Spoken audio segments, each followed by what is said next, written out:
Ayewaya gana omuli amamba alire mamba. Emamba niki? Namutuba. Nakiba. Ebilenga. Mukama waitu Yesu yebazi. Bakwagana iwe wentama. Owendiga. Ngoli kulamula wachika chaki. Bakuyikiriza. Owendiga amana byaki. About the sheep, rituals. No we mamba amana byaki. Ate wo butiko. And also the mushrooms. Believe in that. Bityo. No butukuvu. Likewise, holy. Bona bumanyi bwa batukuvu. It's also known by the holy. Ina. Hallelujah. Era mubuli babachi. And we pray to righteous people. So Ibrahim waba mutukuvu. So when Abraham is holy, buli muntu ayeta Ibrahim abonanga Ibrahim nganga. Whoever believes that Abraham is your sister, you have to be holy. Na buli mwikiriza mu Yesu. And whoever believer is in Christ has to be holy. So nenda okubategeza. I want to tell you, bemulira abalekana. those who hear shout, kanisa yabalima. they fail the church. There is nowhere they have not reached. Bene bajja mu kooti. They go to court. Bene bajja mu polisi. Bene bajja ku They radio. go to the press. Lwaki taite eno? Why doesn't it come here? Opposition boogera President The Museveni. opposition talk ill about the president. Tibasiima kuna kirungi kyakoze ati. Waile Waile Timulobera okujja mu maiso. Does that tell His Excellency to continue? Olwaleko okola kati nnokwanukula bali. Does he leave work to say Uganda? Bala tijje mu nsi gundi kumulema gundi kubanga ino abeFDC bali kunenda. Because the FDC people Bala tijja kujere kubanga ino okola UPC I bano. can't do this because of UPC people want me Bale to do bona this. balina ideologies They dai. also have their own beliefs. Tobalobera. You can't deny them. So ikanisa eno. So this church bya butukuvu is a church of righteousness. Lwaki twogeza obutuukirivu? Why do we talk about holiness? Obutuukirivu Holiness bwonka n'obutwala omuntu is mwe. what takes you to heaven. Lwaki? Why? Baluumi 10 Romans. banange mwire mutyama baweereza. Go back and see Bano some. balaze bantu abalina obuvunaanyizibwa ku bantu Responsible people among abalabirira emyejo gyaki. those who take care of people's souls. Protocol bano enuma waibwe eriyo bangi. There are many people behind them. Ife ekanisa eno For us, the church, abantu abandi bawulira nabbi Dawudi when they hear about Prophet David, balowooza nti kanisa eno they think that ya this muntu church mulala nga nabbi Dawudi. it belongs to an An individual. organization. This is an organization. Mufuna obuzibu. Nze nafeere nga tutola mu kifo ekitukuvu. Mbandeese nagisi.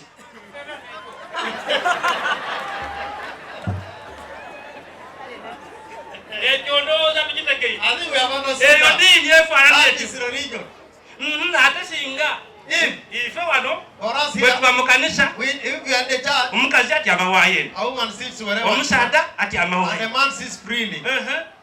Bweti bwentuuka If I now go, aga nti nze namanira kutyama mu bakazi. here I'm used to sit where women are. Omuwa akazindaala. Give him the mic. Ndi mu bakazi nze weenenda. I sit where women are. Abasadde bali ere mbere. Timungema ku nze Don't yetubayire. tell me where I belong. Nze bweyo twamanira akola tutya. Or else we are used. Ngoli mu kanisa yaimwe. Ngoli mwenzi.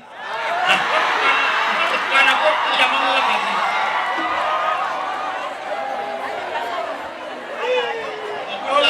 Kale nenda mutegere nti buli ddiini ebalaki. Understand that every religion has its own. Wabula omuntu bw'atayingira mu buziba kunoonyeza ku ddiini eyo Go deep. alowooza ati bakoze muntu bwitu. Think that they make people Wabula agiyingiramu slave. n'ategeera And obulungi those who bwayo. come in know the goodness in it. N'ategeera obuwoomi bwayo. They understand the good thing in it. Wamma ekiyadde tikiruma.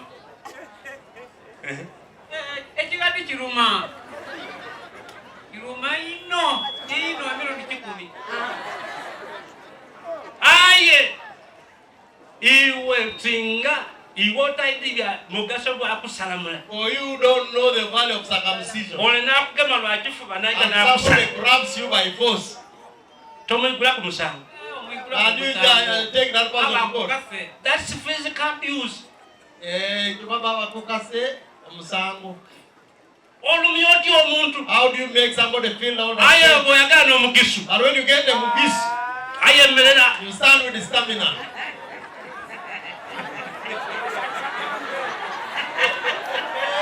And then you do what you want. Kubaya ndio Ezana kwene niam. It doesn't even shake. Aye we womukristayo. And for him, a Christian. No muntu okukona ko. Somebody cut, bang in your member. I say, yeah.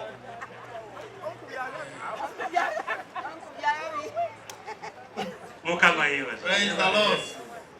Mubonensi You wefa. can see how the world is. Kale tofuma kintu So don't nokali abuse kukimuliza. something before you research. Otayogera byotategeera. Don't talk what you don't understand. Oyagala basamu bakuna When indoba. you get Muslims going, Obo bagane bona muntu afuire nga baka. then somebody there, you get all of them. Ngoko bino bitegeera bino tibitegeera. Do they understand? Obo bagane basokola mutolo.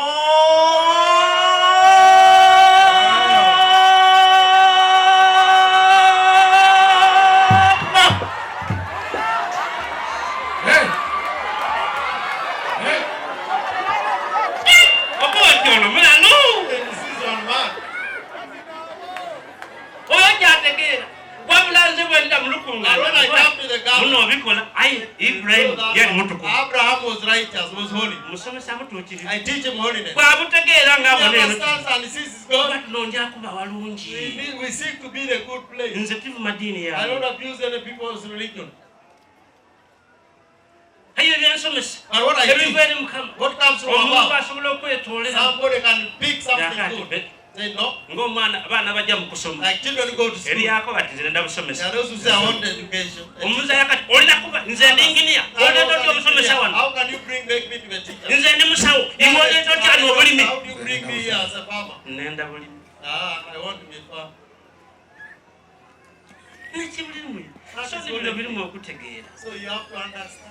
Bana mbayambye. Have I helped you? Tuyambye ku muzeeyi. Akuwa omukisa. Kale byaife abaagwa tibadictatinga.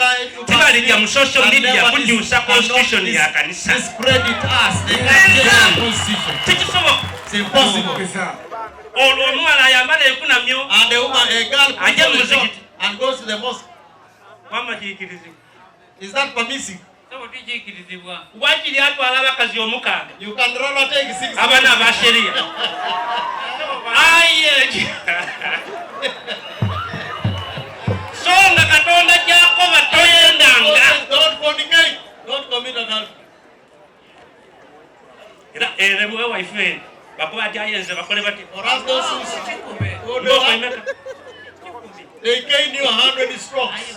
Mu Basiraamu And the Muslims. ife n'ewaife For us here, mu kanisa in y'obutuukirivu the church of righteousness, kitukuba. we don't beat. Wabula nja kubalaga. I will show you. Jamu wowe naawe irako inuma 5 6, 5, Niwe nawe 9. tuli akobati. olw'ekisa atadde ku 10 n'akalala 5 10 n'akalala 5, Ayogera 11. kyakolisa ekisooka essula 5:10. akoba atya Naye kaakano mbawandiikira obutegattanga naye. Aha. Omuntu yenna ayitibwa Oluganda Mhm. bw'abanga mwenzi Mhm. oba mwegombi Mhm. oba asinza ebifaananyi Mhm. oba muvumi Mhm. oba mutamiivu Mhm. oba munyazi Mhm. ali bw'atyo n'okulya temulyanga naye. Jja mu maiso Kubanga nfaayo nfaayo ki okusalira omusango abali ebweru? Mmwe temusalira musango ba mu nju, naye ab'ebweru Katonda yabasalira omusango. Omubi oyo mumugye mu mmwe. eyo ne constitution yaife. That is our constitution. Hallelujah, hallelujah, hallelujah, hallelujah, hallelujah, hallelujah, hallelujah. eno n'ekkanisa yonka egoba ababi.